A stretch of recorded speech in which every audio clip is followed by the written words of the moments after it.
This is The World. I'm Marco Werman with Carolyn Beeler. The Trump administration has taken drastic action on international assistance. Secretary of State Marco Rubio froze all foreign aid for 90 days, with some exceptions, and ordered a review to ensure that aid programs aligned with President Trump's foreign policy agenda.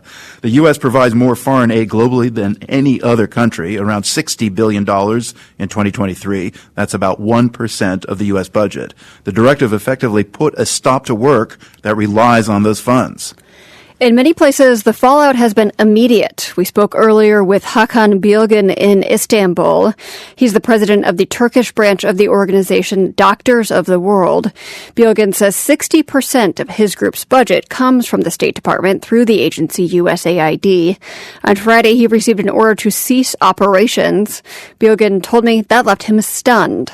We've been, of course, shocked because the majority of our intervention is in Syria, inside Syria, and we are a medical organization, so we are providing primary healthcare services for over 3 million people, providing, just free healthcare at about 3,000 people a day, and we had to close the doors. I mean, today our clinics are closed, so the shock is everywhere, and nobody really understood what was happening. We are trying to understand actually what are the expectations behind that decision and how we're going to be able to adapt and align our activities so that we can reopen and continue to provide healthcare services for the populations in need. How is this impacting the people on the ground that you normally help? What kind of impacts do you expect this will have on them? I mean, first of all, you stop paying salaries, and that is an income for people in an area where you don't have any other jobs, nothing, no income, and each salary is taking care of probably 20-30% people. So this is a huge impact economically, socially, and of course, people are not being able to have access to free healthcare, and that's another impact. We're in winter, and then most of our beneficiaries are women and children, so the impact is everywhere.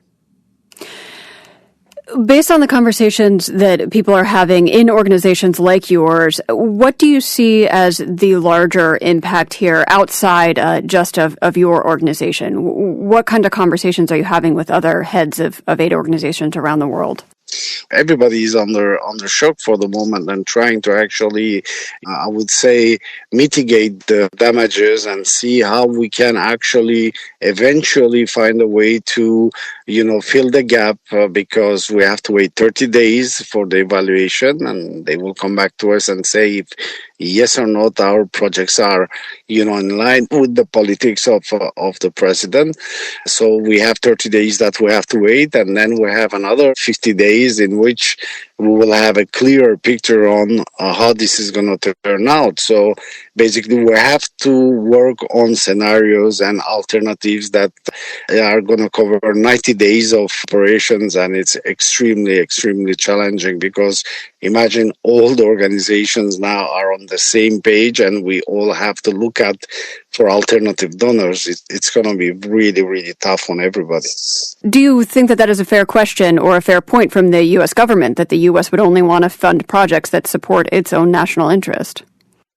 Well, we were receiving the financing aligned with the U.S. government's interest, which is helping the population worldwide to have access to healthcare and to have access to food, etc. So we're aligned with those good, I would say, policies, U.S. policies. So we were not seeing any issue on that. What we do is a common interest for everybody. I mean, it's not only on the good interest of the U.S. government, but also the beneficiaries and anybody else, working on it. So we do not see how this has changed, and those are the clarifications now that we are waiting. It's just our project; they have been validated based on those criteria too, which are, I would say, values that we all share.